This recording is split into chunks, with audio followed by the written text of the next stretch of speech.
Progress. Is that the We are signal? recording. Super secret signal. All right. The Parks Committee, October 26th, will come to order, and we'll note Alder Campbell, Alder Eck, Alder Stoyer, and Alder Weary are present. Can I have an approval of the agenda? A motion to approve? Second. Motion by Alder Eck, second by Alder Campbell to approve the agenda. Any changes here? Those in favor? Aye. Aye. Opposed? Motion carried. D, approval of the minutes. Motion to approve? Second. Motion by Alder Eck, second by Alder Stoyer to approve. Any discussion? All in favor? Aye. Opposed? Motion carried. Regular business, number 1. Consideration with possible action on the request by TDS Metrocom LLC to approve a utility easement in the Beaver Dam Greenway adjacent to Chantel Street. Director.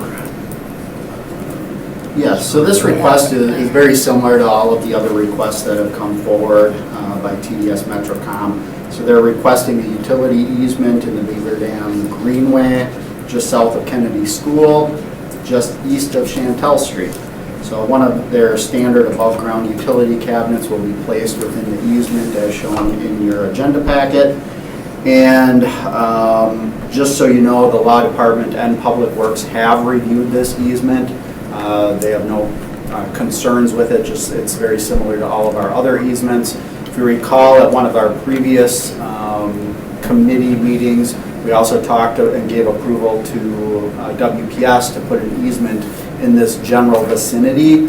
We did verify with WPS that this easement will not conflict with their easement. So I think from a review standpoint, everyone's okay with it on the city's end and utility end of things. And so I would just recommend approval. Questions? It's in my district, but I really don't have any questions. I motion to approve. Second. Motion by Alder Eck, second by Alder Campbell to approve. Any discussion on that? Those in favor? Aye. Aye. Opposed? Motion carries. Number 2, consideration with possible action on a request by Alder Weary to install an ADA accessible walk at Colburn Park from the pool parking lot to the soccer field. So this is coming back.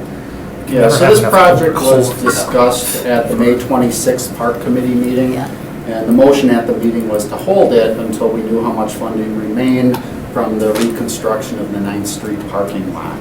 So, and if there was any funding left over, you wanted to know how much was left, and then you would decide whether or not you wanted to fund this project or not. So we did bond $200,000 towards the resurfacing of the parking lot.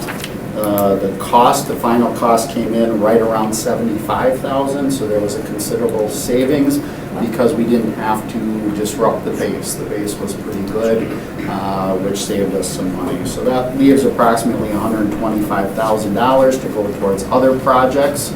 And this area that is being considered for a walkway, there's a map in your agenda packet showing specifically where it would go. And this area does get a lot of use by the public. So people do walk from the adjacent pool parking lot to that soccer field on many weeknights in the summers. In addition, this area is also the central starting point and finish line for the cross-country meets. And from a staff perspective, we do agree that an ADA accessible walkway would be beneficial in this location. The only downside is the cost to install that walk, and it will be a fairly expensive walk to install. We have not completed detail engineering yet because we weren't sure where this discussion was going to go, but our preliminary estimate is in the range of $50,000 just to install that walkway. The reason that it's so much is the paving itself would cost about $25,000, and the rest of it would go towards site work. So there would have to be a substantial amount of regrading to make it ADA accessible because it is a kind of a steep walkway or a steep hill right now. So we would have to do some extensive grading. And in addition, we would have to do a survey to make sure that it's installed to ADA requirements. But then finally, the other cost that needs to be taken into account is if we disturb X number of feet within the park, we do have to do stormwater management. And so more than likely this would kick that requirement in, which means we would have to hire a consultant to do a little stormwater management plan just to handle the stormwater for this walkway. So in essence, what we would end up building is probably a little rain garden off to the side, and that would probably be sufficient to handle it. But per city ordinances, we have to do that whenever we disturb X number of feet on any park. So that's why the cost of installing the walkway is so high in this particular location. I still do think that it's worth considering funding it. And if the city, if the park committee and city council would like to move forward, I would just recommend approval of the request, and then we would use this funding source to pay for it. Again, this is a rough ballpark estimate, so it might come in higher as we start progressing, but there is plenty of money in that account to proceed with it, if that's your desire and your wish. The rest of the funding that remains, usually how we handle that type of funding is when we bid out projects that, we use bond funding for, some projects come in under budget, some projects come in over budget. So we kind of use the over budget or the under budget projects to pay for the over budget projects so that we don't have to go back and ask for additional money. So any money that's left over, we would put towards any cost overruns for any other bond project that was already approved and funded, if there's a need for it. Thanks, Director. Alder Stoyer.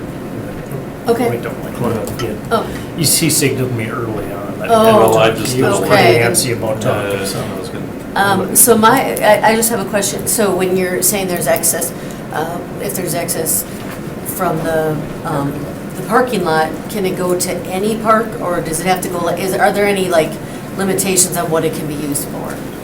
Like I said, it's to the park director's discretion to use it for projects that are already approved and funded, but we have a shortage of money for. Okay, so it doesn't have to be like you were saying, the one that was the water feature, it had to be another water feature, does it have to So- be like another, I understand the question. In this case, it was specifically bonded for paving, okay, and so we would put it towards another paving project that went over budget. okay.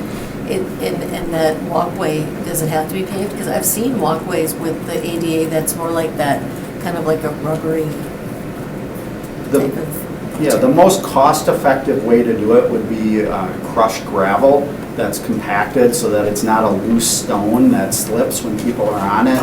The only issue with that is there's a maintenance aspect to it. So in order to keep it gravel, unless it's literally walked on heavily every single day, you're gonna get weeds creeping up into it. And then we'd have to come in on a periodic basis and spray it with Roundup.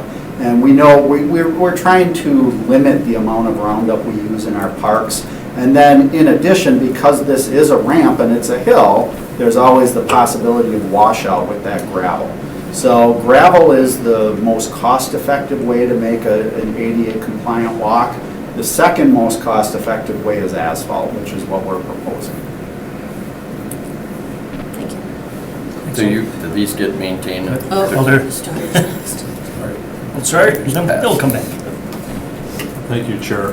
So the 50,000 for the walkway, you said 25 for site work, 25,000 for paving. Is that, you said that the cost could possibly go up from that? At this point, that's a preliminary engineer's estimate, and we haven't done detailed estimating yet. Does that include survey work and that type of thing? That's included in the 50,000. All right, and then piggybacking on what Alder X said, the 125K for other projects, are these only for bonded projects? Yeah, typically, yeah. I Okay. mean, like I said, we have projects that come in over budget, projects that come in under budget, and they all balance out in the end usually.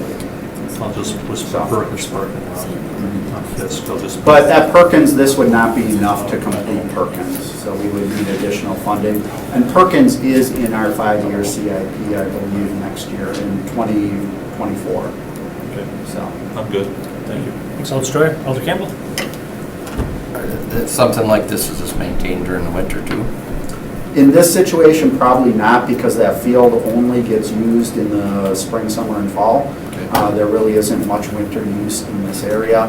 If there ever is for any reason, then we would plow that. Parking lot too? Yeah, the parking lot we do plow, Okay. but the walkway we wouldn't, unless there's a use down in that soccer field that would warrant us to shovel it or plow it. Thank you. Thanks, Director. Obviously, I'm for it. It's long overdue, I think. I've been talking about this for a number of years, having gone there with my wife and kids and refereeing there and seeing people having difficulty coming down from the parking lot and back to the parking lot. So I'm glad that there was leftover money, so we don't have to go searching for it. It's a part of a project that was already approved, so it's leftover money. And then we'll still have money left over to maybe go towards another park, if there are other parks. There's Coburn, I know one. there's Beaumont, I can't think of any others, Marquette. Harlan. I'm kidding, but A lot of sorry. parks, a lot of need. Notice how he's speaking about District 8 parks. You caught So, that? what are your wishes for this item? Obviously, Well, after that comment, I don't know. Yeah. oh, this You're still for it? Perkins Park, I guess, is over there too. I'll motion to approve. Okay, well, Second. all right. Well, Did you have one? Well, you were saying 50,000, but it could be more than that, but this is the ballpark you're thinking. It's ballpark. I would recommend not capping it. Oh, We either okay. want to do the project or we don't. Okay. And we have sufficient funds to cover it. We can't get partially through it and spend those kind of dollars without fully doing it. I'd hate to hire consultants to design stormwater management and then bid it out and find out it's more than 50 and we just decide not to do it. So I would recommend we either fund it or don't fund it. Okay. I was just thinking, there wouldn't be a way to spend all of it on this. I would hope not. Okay, that's it. All right, any other comments?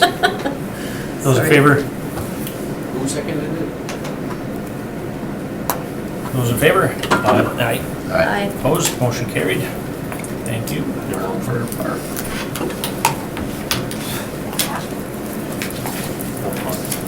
And number 3, consideration with possible action on allowing staff to submit a letter of support to include Ken Ewers. Is that right? Ewers? Oyers? Yes. Ewers? 10 users. I always say it wrong. Nature area within the proposed boundaries of the Bay of Green Bay National Estuarine Research Reserve, NERR, estuarine. So that's an interesting word. estuarine. So yeah, I'll give you a brief synopsis of what this proposal is all about. We do have Emily, who is sitting in on this virtually. She is kind of heading up this endeavor on behalf of the entire region. So, once I give a brief description, I would definitely recommend that you open it up for questions and comments to Emily, because she probably has all of the answers for you. So, I'm going to kind of summarize real briefly of what's on their website, because I think that is really the best description of what they're trying to achieve and accomplish. So I've literally copied and pasted this, and I'll talk to you verbatim about the program itself. So this National Estuarine Research Reserve System, which is abbreviated as NER, that's how most people refer to it, is a national network of 30 sites across the coastal U.S., including the Great Lakes. And it's designed to protect and study estuaries and their coastal wetlands. So the mission of the NER system is to practice and promote stewardship of coast and estuaries through innovative research, education, and training using a place-based system of protected areas. So this program is established through the Coastal Zone Management Act, and the reserves represent a partnership between NOAA, which is the National Oceanic and Atmospheric Administration, and coastal states. So NOAA provides funding and national guidance, and each site is managed on a daily basis by a lead state agency or university with input from local partners. So for Green Bay NER, or the proposed Green Bay NER, the University of Wisconsin Green Bay is leading up this designation process. So at the local level, Green Bay NER will offer a coordinating force to manage, restore, and protect Green Bay ecosystem with a programmatic focus of 4 sectors, which includes research, education, stewardship, and training. And Green Bay is the world's largest freshwater estuary, and the concept of siting a NER in the Green Bay area has been in discussion for many years now. So new national estuary research reserves are designated through a six-step process that usually takes 4 to 6 years to fully complete. We're currently in step 2. So right now, we're just talking about a proposal. It is not approved by any means. There's a lot of steps ahead of us if we want to continue with the discussions on this. So the stage they're in right now, it includes public outreach, establishing criteria used to select a site, and then the nomination of a final site recommendation to NOAA. So tentatively, the selection committee did select Ken Ewers Nature Area to be included within the boundary of the NER. This boundary extends to other communities, so it's not just Green Bay. And right now, Green Bay, or Ken Ewers Nature Area, is the only location within the city of Green Bay that's being proposed to be included in the NER designation. So really, the letter that you see included in the agenda packet, it just shows support that the city sees the benefit of including Ken Ewers within the designation, and that as a city and city council, we support this continuing with the process. So if the NER is actually approved at the final stage, it would be the third national estuarine research reserve within the Great Lakes. So there are 2 other ones, but this is the only one in the Lake Michigan, Huron area. So we're pretty excited about it. It's an exciting opportunity for the region as a whole and the city of Green Bay to be included within this designation, or even being proposed to be included. So I hope that gives you kind of a brief synopsis of what the program is and the benefits that it entails. And at this point, I mean, you can direct questions directly to me, or I would probably recommend that you open the floor and ask them directly to Emily. Thanks, Director. Well, first we'll start with Elder Stoyer, see if he has. Well, maybe I will wait. Thank you, Chair. As far as costs or anything, is there anything that the city would be on the docket for? Yeah, and Emily can speak to that No, more, but there I'll really wait. is no cost to be that I'm aware of to be included in this designation. In fact, there's a lot of benefits that come along with it. There's other grant opportunities and research opportunities that we could utilize that funding at Ken Ewers, where currently it's not available to us. So it actually provides additional funding for us. Motion to open the floor? Motion by Alder Eck to Just open the want floor. to finish with one more Okay, hold question. that thought We'll here. come back to it. All right, motion by Alder Eck to open the floor. Is there a second? Second by Alder Stoyer. Those in favor? Aye. Aye. Opposed? Motion carried. All right, anybody here for item number 3? I will.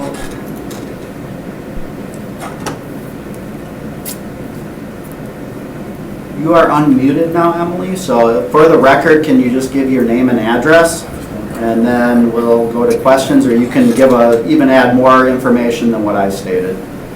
Sure, thank you very much can you guys hear me okay? Yes. Yep, okay. So I'm Emily Tyner, I'm the Director of Freshwater Strategy at University of Wisconsin, Green Bay. And, sorry, what did you ask me to do, Dan? If you wanted to add to my description, feel free, otherwise we can sure. just open it up Okay. to questions. Yeah, great summary. I can tell, it's what I was from the website. The wrong description of the website. The few things I'll say, well, first of all, I'm sorry I can't be there. I'm actually at the national meeting of all the NERs across the U.S. in Seattle, and this is the first time we've met in 2 years, so it's really exciting for me to be learning about what NERs do on the ground at other sites across the U.S., including Lake Superior and at Lake Erie. A few things I'll just add is the NER system is really all a partnership organization between state and NOAA, and then all the landholding partners on the ground, and the city of Green Bay would be one of those partners. So it's truly built on partnership, so it's all about making sure that the work that we do aligns with the work that how the lands are already managed by those partners. Partners are involved in decision making, nothing really changes there. I also make sure to add that this is a non-regulatory designation, so no changes to how lands, to hunting, fishing, commercial boat traffic, the activities that already happen on your lands, nothing would change there. And there's really no changes into how lands are managed or use of those lands because of the NER designation. We just all want, the NER is a platform for kind of thinking about across the region, like control of invasive species or restoration projects, a way to coordinate activity on different types of lands across the region, but the NER couldn't or won't impose how lands are managed because it's not a regulatory group. And a question about funding, yeah, there's no kind of pay to play, there's no, and as Dan said, there's lots of opportunities to bring in additional funding by being part of the NER boundary. Yeah, I guess the only commitment from the city would be time from a park staff member to help serve on an advisory capacity for the NER when it's up and running because your lands are included, but that shouldn't be too burdensome. And I imagine if we all want to participate together in those meetings, we make it work. So the only commitment really is time to be part of this NER process of planning and management. I can take questions, but that's really all I have to say. It was a great summary that you provided. Thanks, Emily. Questions from the committee? Yes, I have one, Emily. Go ahead, Alder Campbell. What exact kind of management are we talking about? Just preserving it? Improving it? Yeah, I mean, it's how the lands are managed. That's the city's call. It's not, we don't make it, like the NER itself wouldn't make it a say in how it's managed or changed.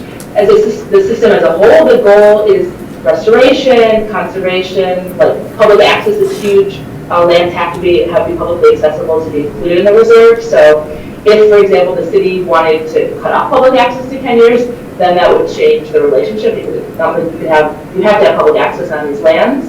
But manage, in terms of like the coordination of management, that's more things for like how invasives are treated or how you might dike a land area. But again, it's the city's ultimate call on how lands are managed. We can together just provide advisement. Isn't there currently a project going on funded or granted through Ducks Unlimited right now? Mm-hmm. Yep. Going on out there? Yeah, the Breakwater project. Whatever it's called, I can't remember the official name. I think they're talking about the second wetland, managed wetland that we're proposing out there. Oh, okay. Yeah, no impact on that, and that's exciting for us to hear about. And so actually what happens now is we're in the site selection phase. Next year, pending we get approval from NOAA on all these proposed sites, we are going to be, we as the Infectious City University and me as the lead on this project will be writing a management plan for the first 5 to 10 years of how the NER operate. Want to have representation from the park, so the city, on our working groups to help us write those plans and think about what management even means and what it looks like to have lands in the reserve. Because we write this plan for ourselves, for the region, so we can write in things that you're discussing here and all these plans that you've outlined. And I will tell you that, the city staff's vision of the Ken Ewers Nature Area meets exactly the goals of this designation. So it's a natural area, and we want to keep it a natural area, and we want to continue to enhance it as a natural area, including as much public access as we can. And so we'll continue to team up with Ducks Unlimited, we'll continue to team up with other organizations and take advantage of any grant opportunities to enhance the natural aspect of that facility. So by the city getting involved, this might be directed more toward you, and the word boundaries, so how far out, and now, further down in the lower bay, you got city issues versus DNR issues, what do you call it, on, who's, for instance, the duck hunting, and who, patrols it, and so on like that. So this is going to be very similar, I would assume, just like the city. So with the city already owns it, correct? Correct, the city owns it. So the same boundaries exist down by Bay Beach, down further in the lower bay, all the way out. GB, so our patrol, which even now, even if we're not part of this, still handles the municipality rules of hunting and or whatever, trespassing, call it what it want. But that's correct, I'm just clarifying it, I'm not questioning it. And then as far as boundaries go, it would be exactly the Ken Ewers designated area? Correct. So then how far out into the water is that considered, I guess? Yeah, so the proposed designation within the city boundaries would be the Ken Ewers area, which is the official parkland area. I guess I don't have that answer. I don't know, Emily, if you know that. How far does that carry out into the water? Is it 100 feet or is there no boundary set? We're right now working on drawing the water boundaries. And I mean, I'm using the word boundaries is what it is, but there's, again, no regulation on those boundaries. They're mostly just for research purposes because you get certain funding for doing work within your boundaries. So we want to have some sort of water presence so we can do monitoring and work with you on nearshore science research that you want to do. We're following, I think we're gonna follow the 5-meter contour. We're working on drawing up those boundaries, what that map looks like on the 5-meter line, and I can share that with you, Dan, for you to, but yeah, boundaries just means where we do concentrated research, no change on regulation or how those waters are used. And one thing to note too is these national estuaries are very, they attract a lot of tourism throughout the region. So it's really, from a tourism standpoint, it's really beneficial to have that designation locally. There aren't a lot of communities that can offer that designation. But, I mean, you've been to a lot of these other ones, Emily, and they are very heavily attended. And so I see this as, you know, just a really good option for the city. And I would recommend taking advantage of this designation because it's going to bring a lot of tourism and a lot of presence to the city for people who want to come and enjoy the shoreline and everything that the Bay of Green Bay has to offer. Yeah, speaking to tourism, I've gotten emails already from people who just found who knows about NERS and saw our name on the website. We're visiting Green Bay and asked me, how can we come visit the NER? We're coming to the region, we want to learn more about the NER. We're not a thing yet, so there's nothing to share yet. But yeah, people have the same way people visit national parks, there's a network of folks that go to these NERs to visit them because they're really spectacular sites around the U.S. coastal site. You can elevate Green Bay as a national site to visit, an estuary site to visit by joining this network. All right, I appreciate it, Emily. Any other questions? Anybody else in cyberspace? No? Thank you for coming. I'll make a motion, entertain a motion to return. Motion to close the floor? Second. Motion by Alder Eck, second by Alder Steuer to close the floor, return to regular order. Those in favor? Aye. Opposed? Aye. Motion carried. Alder Steuer.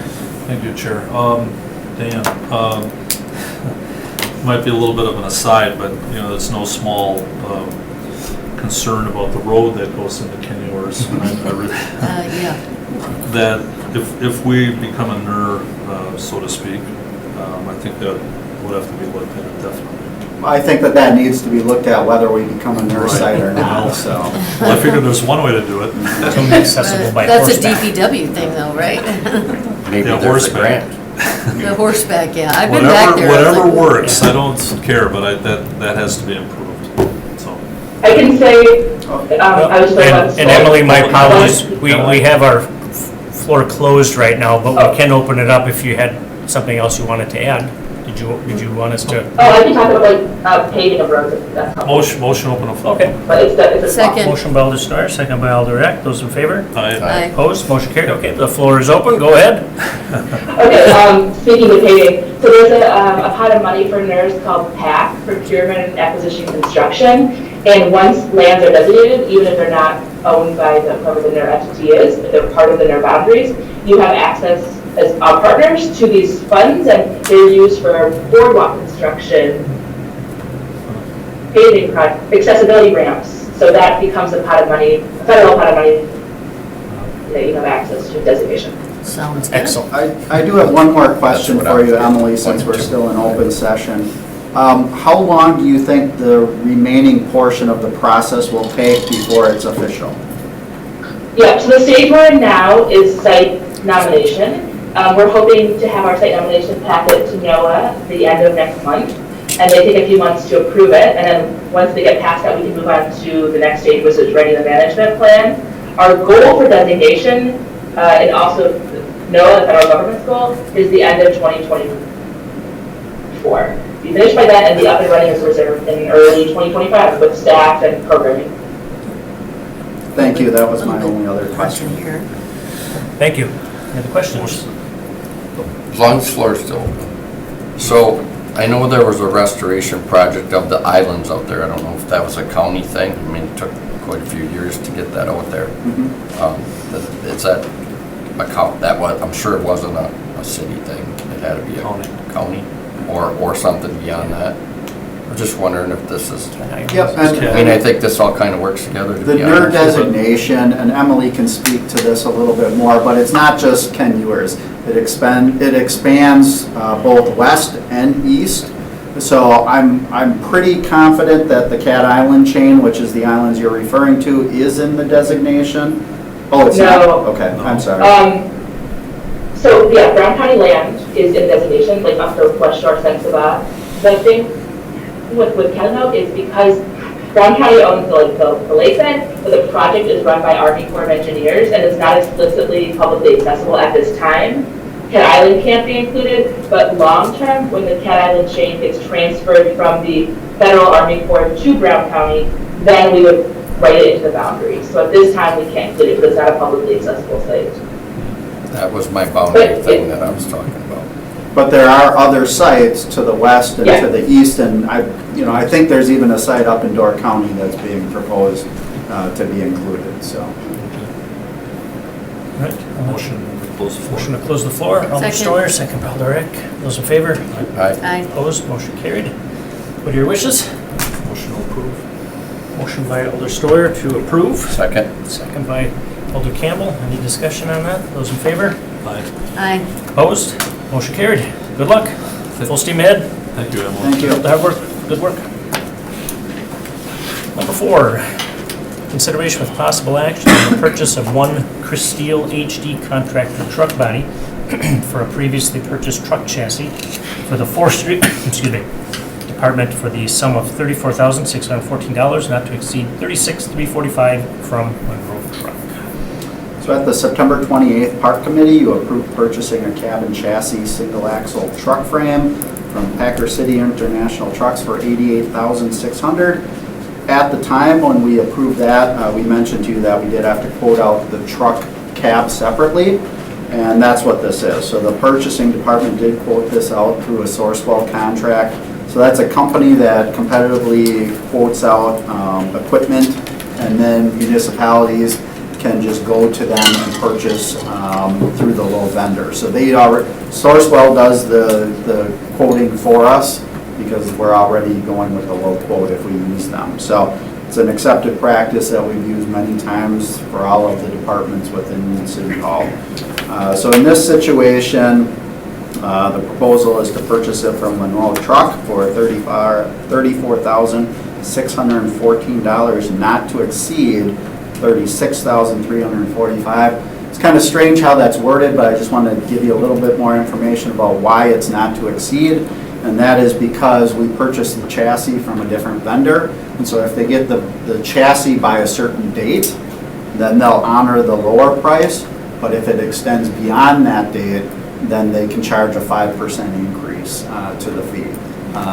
Purchasing is acceptable to that. We're acceptable to it. It's a fair understanding there. So that is why it says not to exceed $36,345. What kind of Okay. a vehicle is this? It's a forestry vehicle. So it's a truck is what it is. So it's kind of a flatbed truck that I believe it holds, a lot of their larger logs and stuff. Any questions? Any motions? Motion approved. Motion Second. to approve by Alder Eck, second by Alder Campbell. Discussion. Those in favor? Aye. Aye. That motion carries. Informational. Request by Alderman Wery to review park seasonal salaries and incentives as proposed in the 2023 proposed budget. I think everybody has a little handout. Yeah, so the handout that I gave to everybody is the same handout that's in the agenda packet. I just thought it'd be easier to see it on paper as we're talking. So in 2022, the budgeted park seasonal salary was $967,071. And I didn't write that on this information, I apologize. And in the 2023 mayor's proposed park seasonal salary budget, it increases to $1,379,157. So it's a significant increase, which comes out to $412,086. What's the percent on that? So the majority of this increase is actually not due to increasing the seasonal salaries to what you see. The majority of it actually came because we added the Green Bay Conservation Corps program to our 2023 budget. That was not approved and funded in 2022. So the seasonal salary just to run that program is $289,800.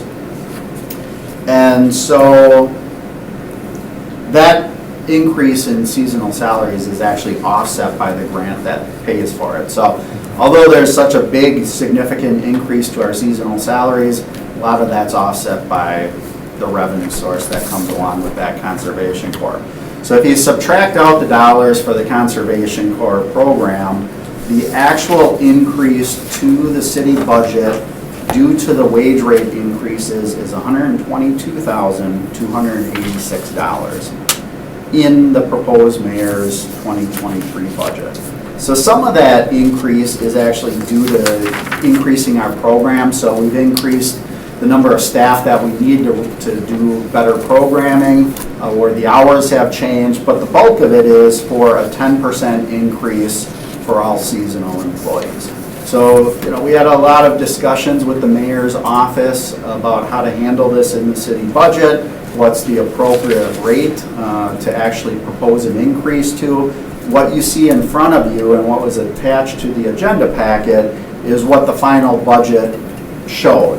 Now, I will tell you that that's not necessarily what the staff's recommendation was going into the budget.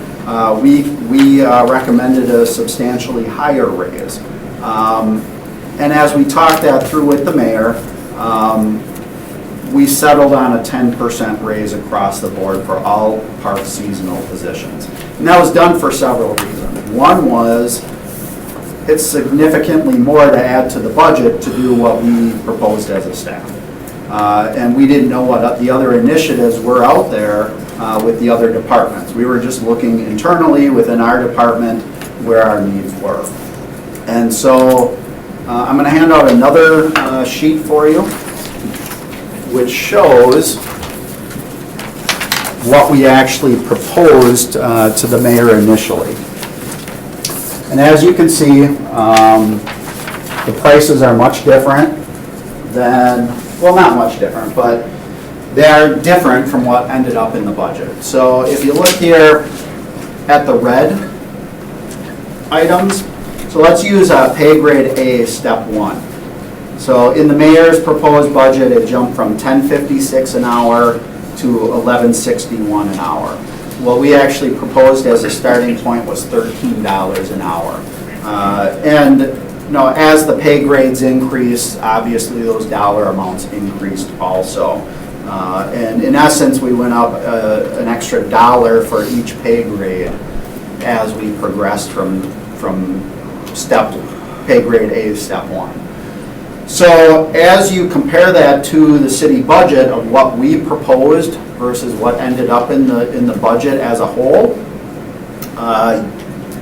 you would have to increase the budget by $226,214. So when we discussed this with the mayor, I think Dan, is that over and above? that's over and above what's already in the budget. Gotcha. Correct. So The 226, Yep. 214 would be on the original. what's in the budget right now is an increase of $122,286. Yep. If you wanted to implement the sheet that I just handed out, you would have to add an additional $226,214 to the budget. Obviously, that's a pretty substantial increase to the budget. And as we reviewed this with the mayor and other staff, I think we all feel that what staff originally proposed is probably more realistic to what others in the community are paying. And when I say others, what I mean is other seasonal jobs you get at Quick Trip, Walmart, whatever, and also other municipalities, what they would pay if you would go to work for De Pere or et cetera. And I appreciate that, and that's what I had asked for, and I don't know if that's what others had asked for, to make this competitive with those around us. Yep. Because if we go up a sliver, Yep. we're still behind everybody. Correct, and I don't think the mayor or anybody else would disagree with that, and I don't want to speak for him, But, you know, I have had these discussions with him, and this is what he relayed to me, that he's supportive of, you know, he agrees that what we proposed as a staff really is probably more in line with industry standards right now in other communities. It's just where do we find the funding for it? That's So- interesting because his budget went up $8 million.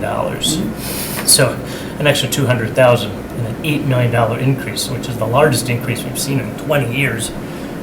Seems like a slight to your department, in my opinion, so.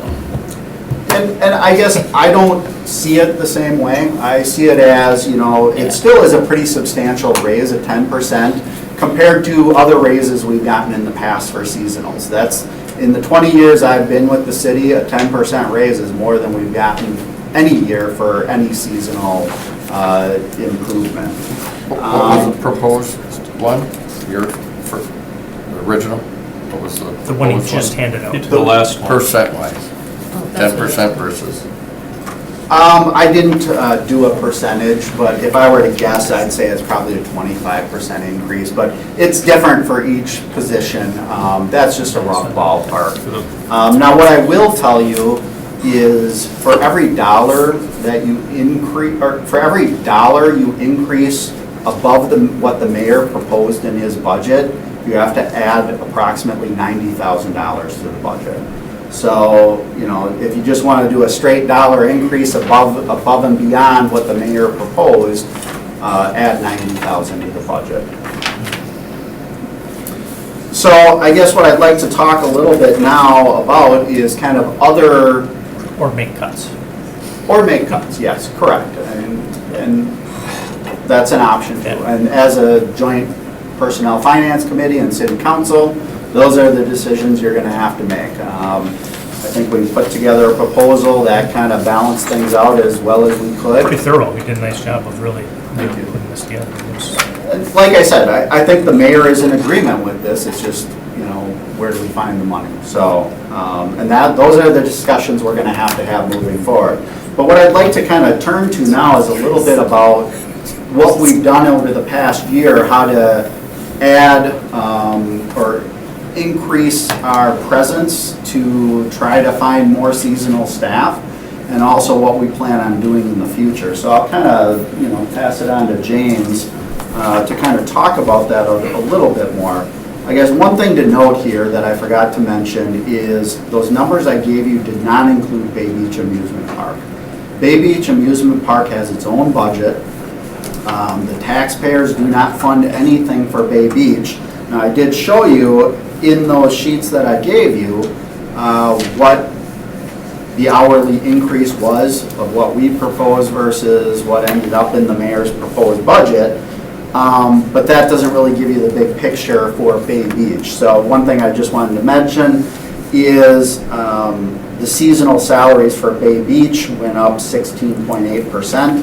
It jumped from roughly 1,102,000 to roughly 1,287,000. Part of that is an increase due to our rides, so we're getting a new ride next year with the Nebula Z. We also strategize, or the number of days aren't always the same from year to year either.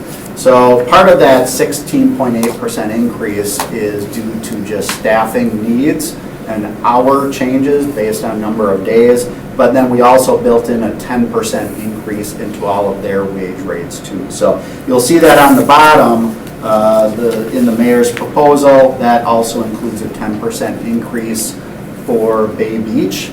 But like I said, that wasn't included in the initial description I gave you because Bay Beach has its own budget. Could you, Dan, send me a digital copy of this one, the one you just handed out? What I plan on doing is adding that to the city council budget, or not the budget, what I plan on doing is adding it to the city council agenda packet Both for of them? next Oh, you're week. talking yeah. both. I So- meant the second one, your initial proposal. Correct, the initial one's already in the council, or will be in the council Okay. agenda packet. I am going to include the second one that I handed out. And if you could send that to the committee too. Sure, I I'd like can to do that. forward that before. Yep. Question, Alderich, and then Okay. Alder Steuer. So the Bay Beach one, which you said basically has its own budget, so then are you implementing your initial one then? It sounded like it's a separate thing, so you are proposing a higher rate because it's a separate budget, not under the other. Are you going to go with the higher rate then? For the Planning. 2023 proposed budget that the mayor submitted, included a 10% increase for all park seasonal employees, including the Bay Beach.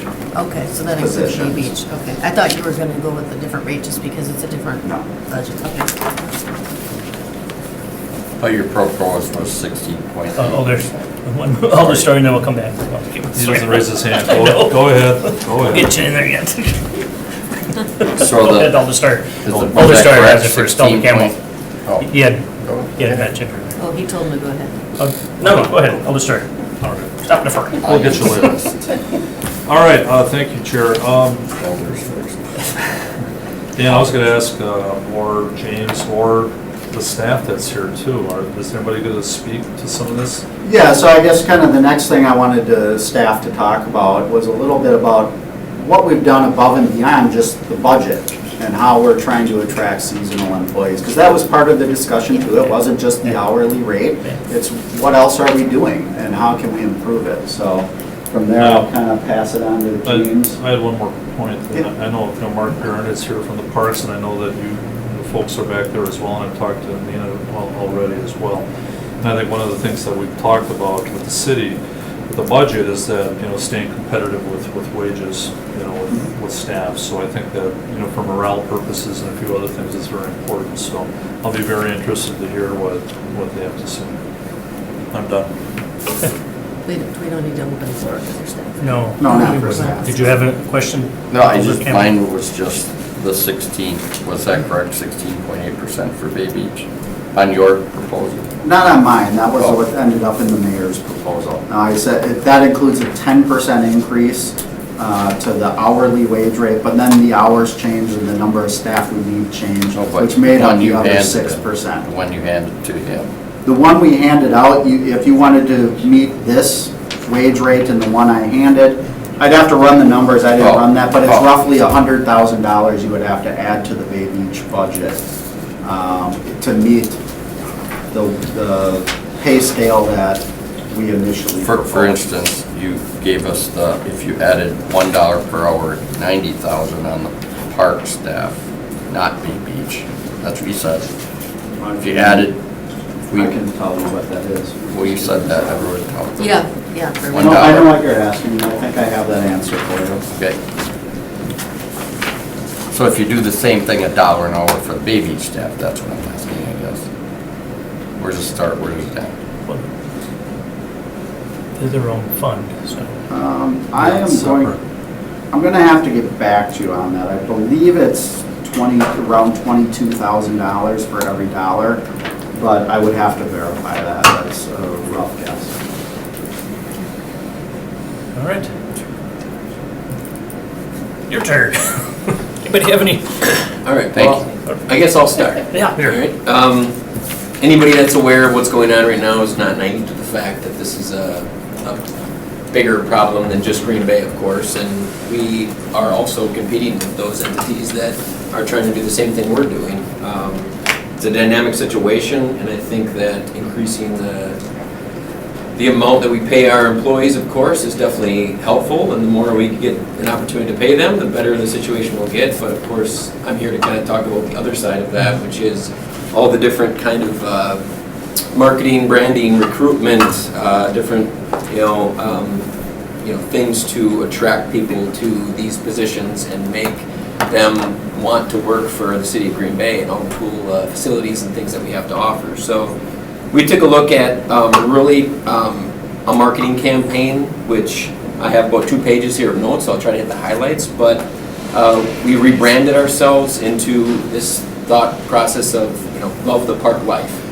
And we kind of branded all of our marketing initiatives off that, kind of coining like, hey, it is a job, but it's not just a job. This is something that, you can feel good about going to work, you can love your job, you can actually get paid to have fun, which multiple times throughout my career, I've said, I think, but, we want them to also instill that. And we see, throughout the years, of course, anybody that's been in Green Bay for a while, you hear it all the time. People that are in these positions as playground leaders in this pool and Bay Beach, and they grow up here, they become a fabric of the community. And that's kind of what we were trying to brand these jobs as.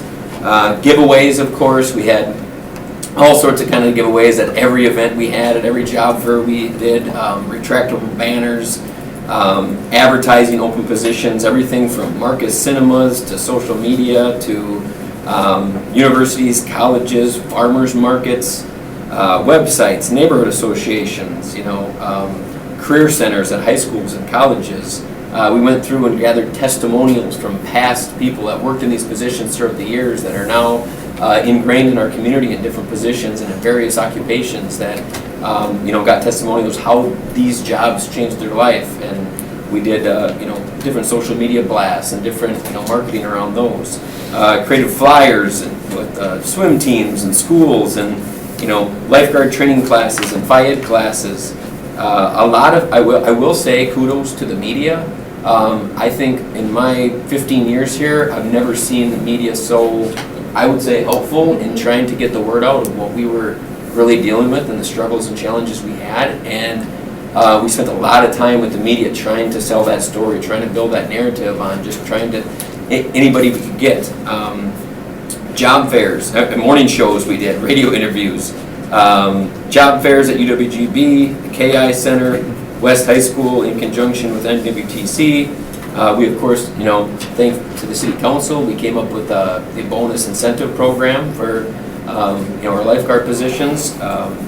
We also offered, free training, free uniforms, the sign-on bonus like we talked about, the full-time bonuses if you work through the summer. We even changed the way we work with HR and redefining how we do interviews.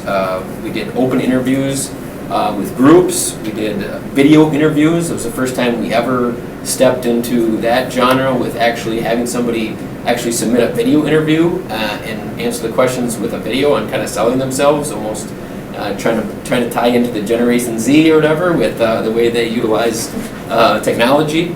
In-person traditional interviews, of course, we still did. Group interviews, like I said.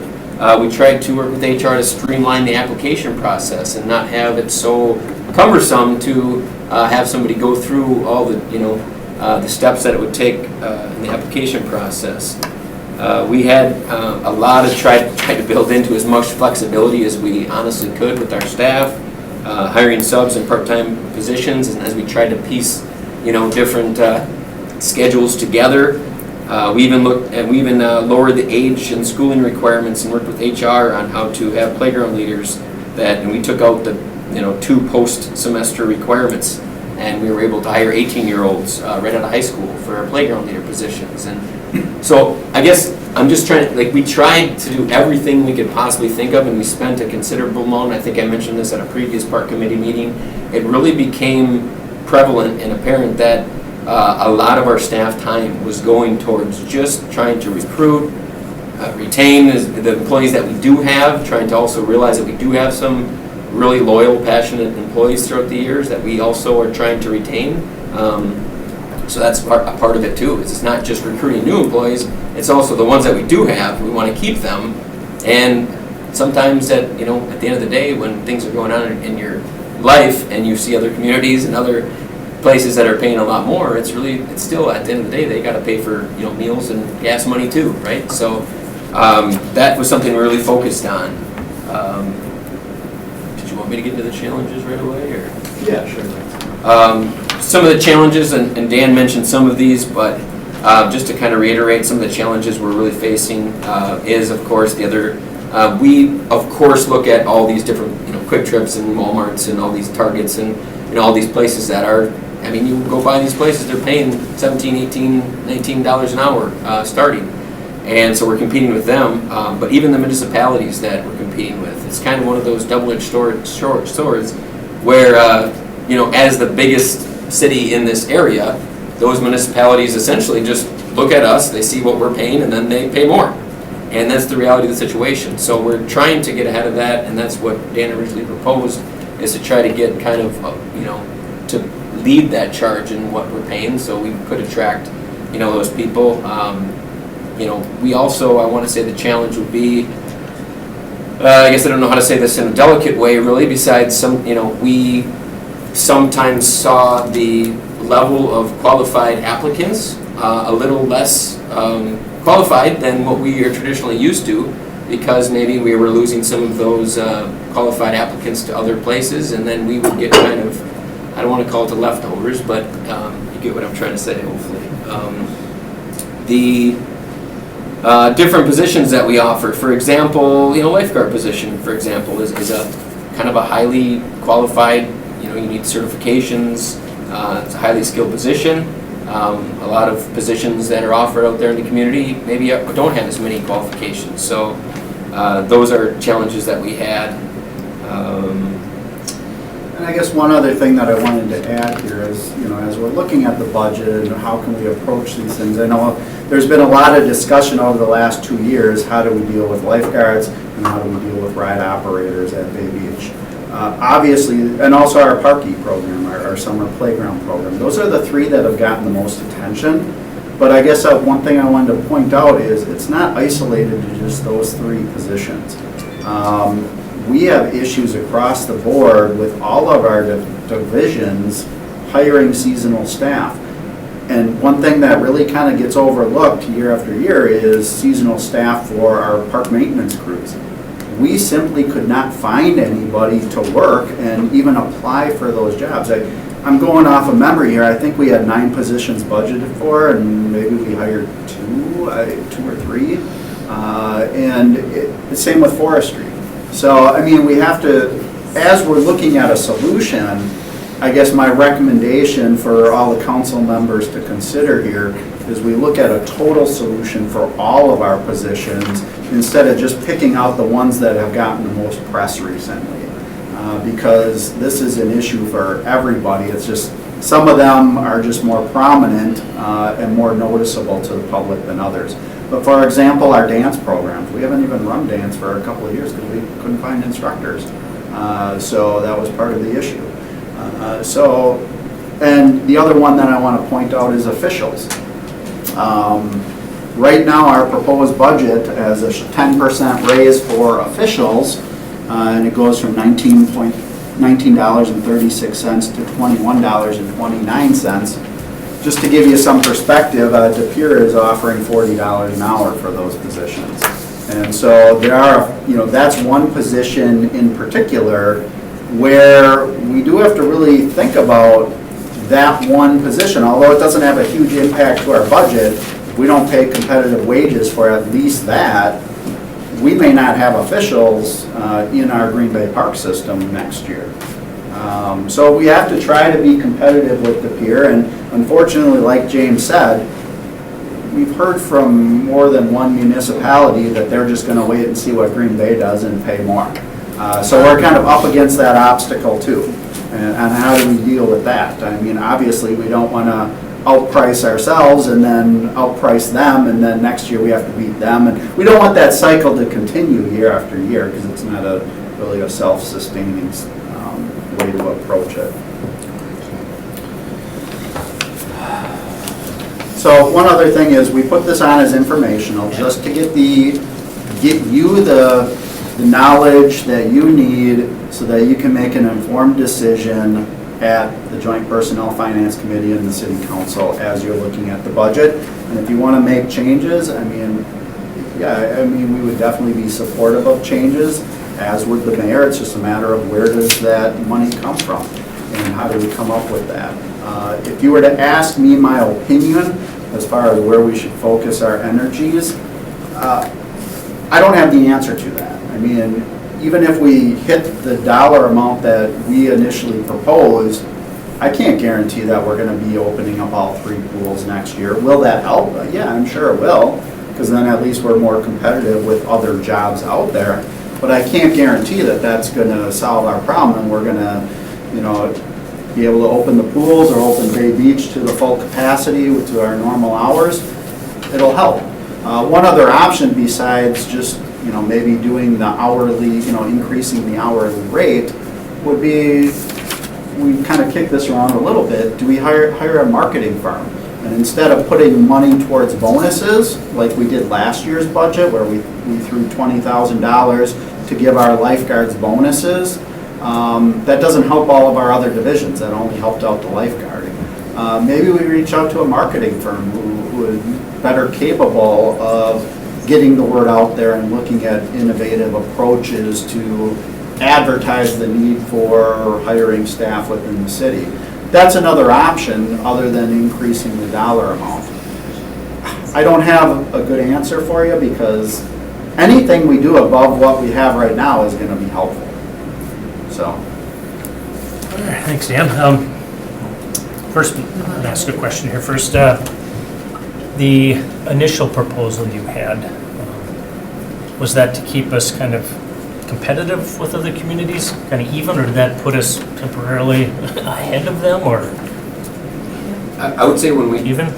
I would say at least got us to the point where we were starting on the same level as the municipalities that were comparable, which we thought we reached out to, which I have information, if you want to dig further into it. But yes, the Appletons, the Schwabenons, the De Peers, Yeah, if you could forward that to when we, the committee. Yep, if when you we can. spoke, when we spoke with them, we kind of put it where we thought we would at least be on the same playing field as them.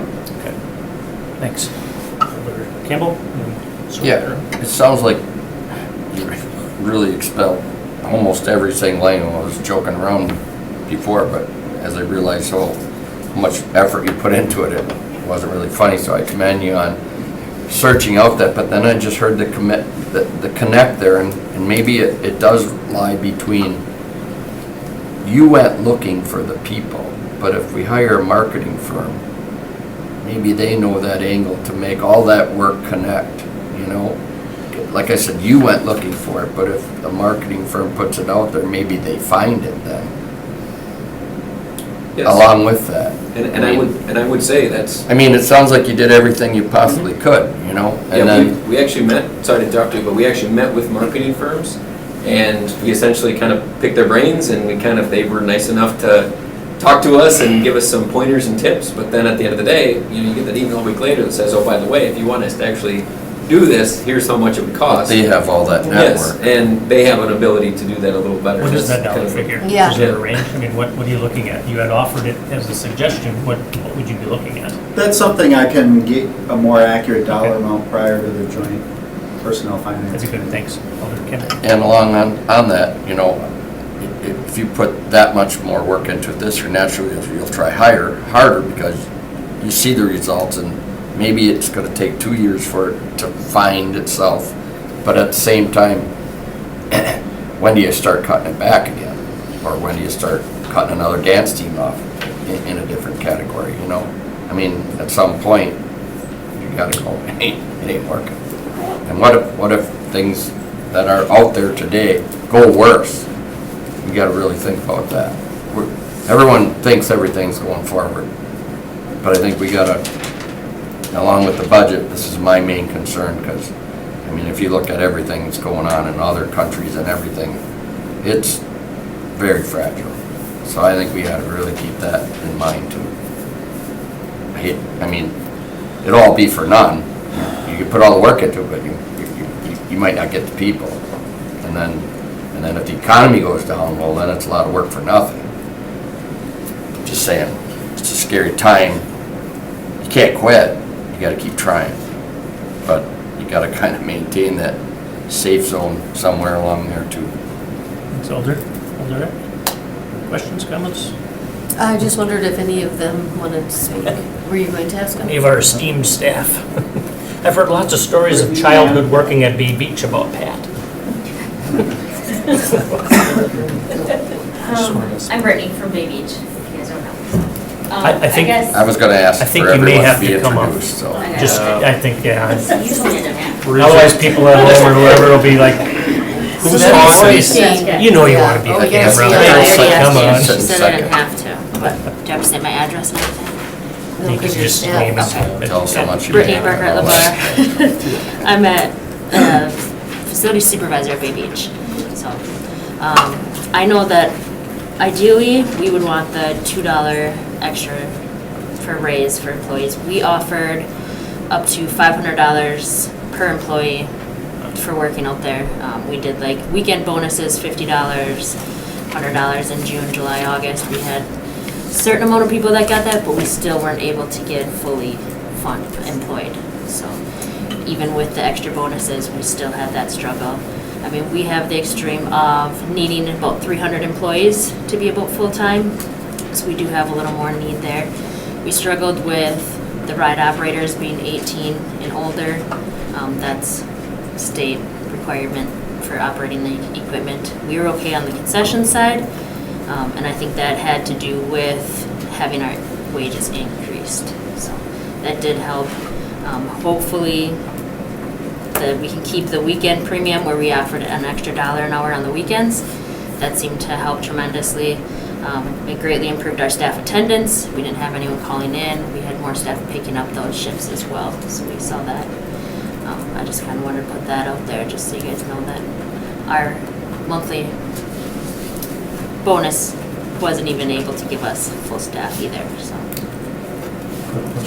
Any questions? Thanks, Emily, for coming in. I just wanted, you said you have 300 employees out there? Yep, we have. What did we have last year as far as, We or need this year, I about, should say? for this coming year, we need about 156 full-time and then about 120 part-time employees, because that's ideal. So last year, what percent were we down? Any idea? We were, I want to say closer to 200. 200 out of 300? Yep. Total? Yep. Yeah. So That that's including includes part-time, full-time. part-time, full-time. Yep. Right, thank you. Any other questions? Thank you. Thanks. I have one, Oh. I'm sorry. I'm You sorry. wait until you walk away. Well, when you were explaining that, I was thinking, my own kids, happened. they worked out there too. Yes. And, is it and there's probably different age groups there, it's like, oh, well, we got our family vacation here. I was probably dealing with that. So some of them kids go with the parents. Sure. And I suppose it's all different. Right. So that's something that, it's like, yeah, but Mom, I can make this much if I work this weekend, and it's a family decision thing. Or is it kids that just want their own time? I mean, I guess I'm just curious on that. What do you think? We had a lot of flexibility this year in our schedule. I take care of all of the scheduling, so I kind of know that part of it. Sure. If they had family vacations, I work around that. I Oh, don't okay. schedule them. We do about 2 to 3 weeks in advance, so I'm definitely able to do that. Try to Work juggle around them just like you school would or at- sports, because I know that soccer, football, that's all happens. Yeah. So I just don't schedule them during that time. As long as you get me that schedule, then your schedule is flexible. Well, that's probably really important. Good job Yeah. on that. Thanks. Anybody else want to give us your? Sure. There we go. I mean, Broke the ice. we know. Get them all. I'm here, right? Hi, I'm Ann Miller, Recreation Supervisor. I oversee the pools, so I'm the lifeguard shortage person, and I'm the one who did all the news over the summer. So we focus a lot on lifeguards, and that is obviously a concern, but I don't want the facility tenant piece to be forgotten, because that was actually one of our bigger issues last summer, not necessarily lack of lifeguards, it was a lack of facility attendants. In the state of Wisconsin, you have to be at least 16 to operate the slide entrance. I had a really good number of 14 and 15-year-olds who wanted to work, so they work in the concession stand. I didn't have enough 16 and over facility attendants because they get paid at that A pay grade. So to get someone who's 16, 17, 18 years old willing to work in that lowest pay grade was really, really difficult. So when our slides were shut down, it wasn't necessarily because we didn't have enough lifeguards, it's because we didn't have enough facility attendants as well. So that's an interesting piece. That was new for me, of not having enough facility attendants. But yeah, I mean, with pools and lifeguards and that highly skilled position, it's a hard ask. I think there's definitely an education piece and marketing the benefits of being a lifeguard. But schedules have changed. I'm also offering a lot of flexibility. I'm going to rewrite our schedules for next summer and offer more part-time opportunities.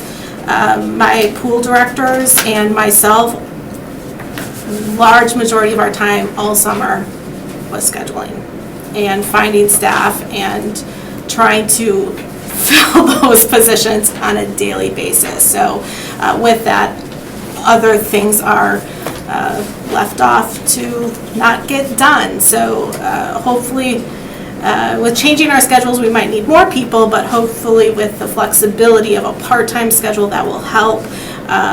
But with lifeguards, it's a small world, and it's very easy to see what other pools are paying. So I think that is definitely number one obstacle, but then also having that flexibility and really educating these positions and why it's a good summer job to have. So right now we're at like $12 an hour to start for lifeguard, 12.26. And the mayor's proposal is $13.48, 10%, and I think proposed in here was $16. Does that get us as close to another, the Y or whoever? De Pere is between 15 and 16, and Ashwaubenon is going to be right around there, if not a little bit more, for And, sure. Pay grade A, the Facility facility attendants, attendants, a little over $10 right now, and that's, it's pretty low. I know it's the Yeah. easiest job, but, okay. Yeah. Do you Alder hear, Campbell? piggybacking off that, do you hear, like, people, kids, not through the process, whatever, it's like, well, I can go work in De Pere for Yes. this much? Do you hear Yes. that? Yes. Okay, that's it. Yes. Very consistently. Yes. Well, sure. Okay. And just, maybe Director Goodchick could help as well on this, but the steps 1, 2, 3, 4, I know the pay grades, of course, but is that just for more experienced Yeah, so you people? start, when you hire somebody, you usually start them at step 1 as a new hire, and then the following year, you increase to steps 2, the year after that, step 3, so they're yearly progressions. That's a yearly, okay. That's all, thank you. What if they have more experience? We do have the opportunity to hire at a different pay grade. We don't have to start at 1. It's to our discretion to start where it's fair and acceptable. One thing we don't want to do, very often is just hire at step 4 just to get people in the door. I mean, it works on the short term, but long term, that's not a good budgetary practice that's self-sustaining, because then you're hiring everybody at step 4. Well, then there's not much incentive for them to come back the next year, because there really is no raise other than cost of living, whatever the city gets as a standard cost of living. So by starting them at step 4, you get the standard cost of living raise, because from year to year, we do increase the seasonal salaries by whatever the regular salaried staff gets. So if the salaried staff gets a 2% increase, our seasonal staff also get that 2% increase. But like I said, if you start them at 4, then the next year all they get is a 2% increase. Okay. So, like all these positions on here, I mean, and I'm just asking you or Dan, like step 1 to step 2, how long does that take? I mean, is that It's 1 year? Yeah, so Like a 1 year typically we're talking seasonal. So if it's a Okay. summer employee, they work their first summer at step 1, second summer, as long as they come back in good standing, they are offered step 2. If it's a fall program, if it's a basketball program, the first season of basketball, it's step 1, second season it's Do you step get 2. a lot of multitasking as in a kind of a step up incentive possibly? Because the wage goes along with it? Do you ever, try to have that, well, everyone today is a multitasker at their job. I mean, they're doing beyond what they were hired for because of shortage, because of everything, So, I mean, is there incentive, there's pay there Yeah. for by grade, but, that would be a pretty easy, good tool. To encourage another step. Yeah, well, more knowledge, more know-how. If someone's coming in with experience, I mean, or they're coming for they the lesser position, Yeah. I'm saying too. Okay. Thank you. Thank you. Oh, boy. Here we go.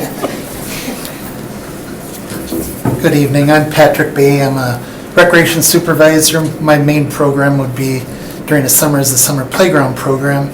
And if I could, I'd just like to give you some information on the summer playground program because we really sat down and wanted to tell people exactly what the program is. If you could just take a moment to read that when you have a second.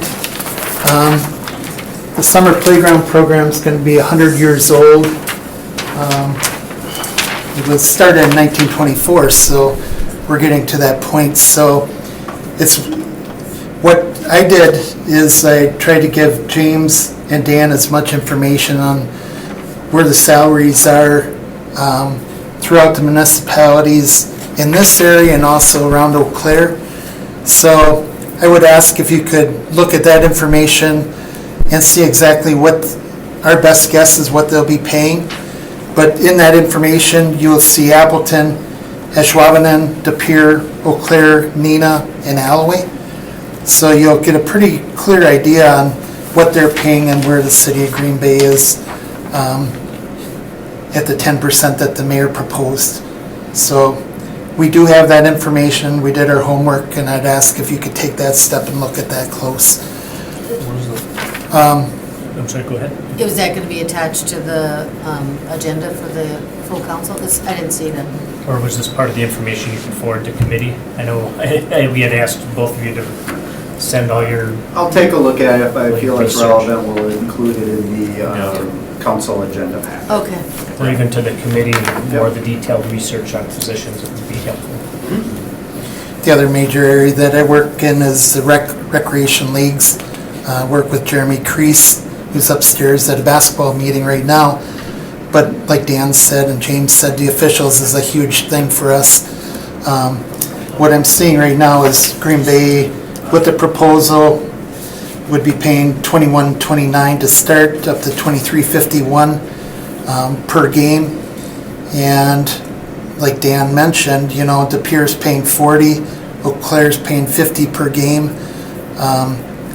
Just to give you some information. That information's there for you to review. The other big area is facility leaders for a lot of our special events. To give you an idea, a lot of the other communities are doing $15 per hour, and with the proposal, we're at $12.57. Just like to talk real quick about the summer playground program. It's pretty much the eyes and ears of the community. I'm able to staff, this year, staff 11 sites in a full season. You know, when we could get everybody, we'd have 36 sites, and we'd be serving about 66,000 people. And then we have a huge summer lunch program. This year, we had 11 sites still serving about 20,000 kids and about 11,000 lunches.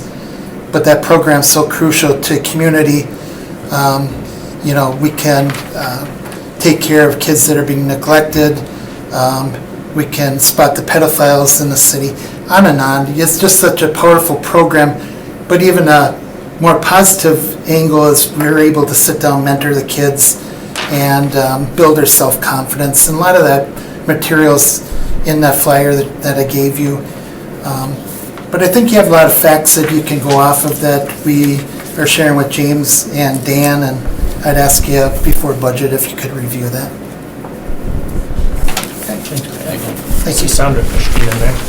What's that? I see Sandra Christian in there, I think she wanted. Yep, for sure. Cool.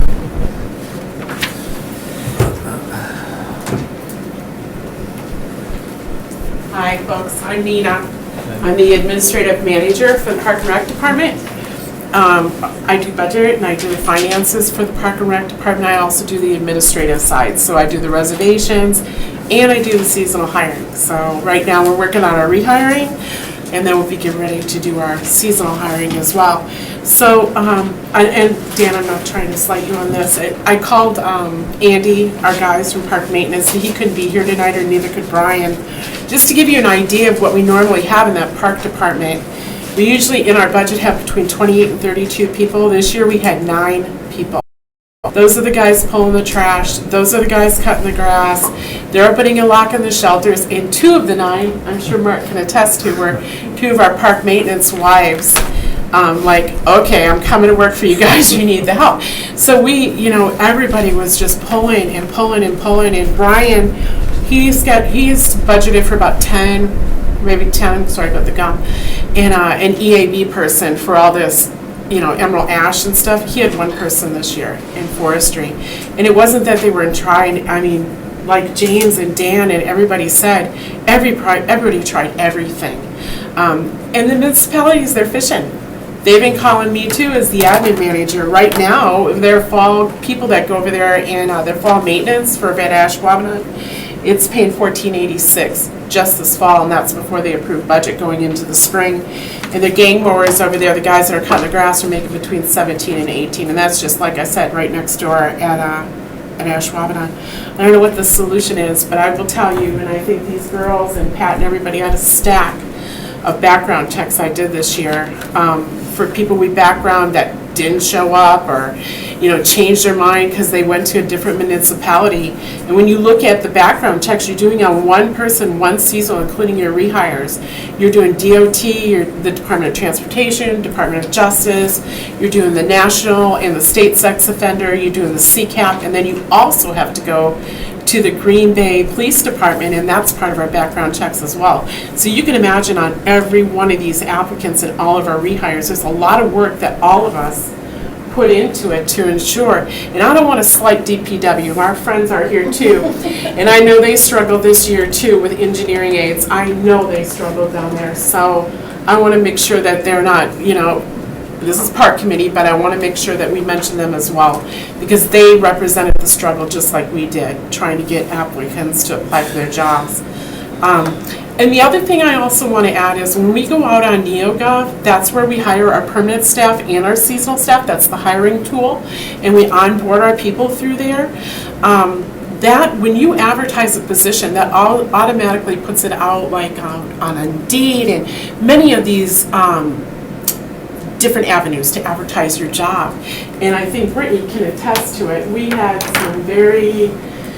had lots of people that applied that would have never have passed a background check, but we had to go through the process and we had to do the background check.